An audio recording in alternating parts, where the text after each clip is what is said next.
உணவை மறந்தோம், விவசாயத்தை மறந்தோம், பீஸா பர்கர்னு போனோம். இப்போ ஹாஸ்பிட்டலுக்கு ஏன் நிற்கிறான்? ஒரு விவசாயி கேட்டா, எங்க ஏரோட்டம் நின்னா உங்க காரோட்டம் என்ன பண்ணுவோம்? என்ன ஆகுது? நம்ம வீட்டுல எல்லாம் மாப்பிள்ளை பார்க்கணும்னா இன்ஜினியர், டாக்டர் அப்படிதானே பார்ப்போம்.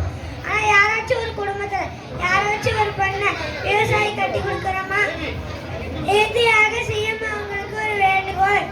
தமிழ் ஆங்கிலம் போல எங்களை மாதிரி சிறுவங்களுக்கு தமிழ் ஆங்கிலம் போல விவசாயத்தையும் ஒரு பாட புத்தகமா வெளியிட வேண்டும்.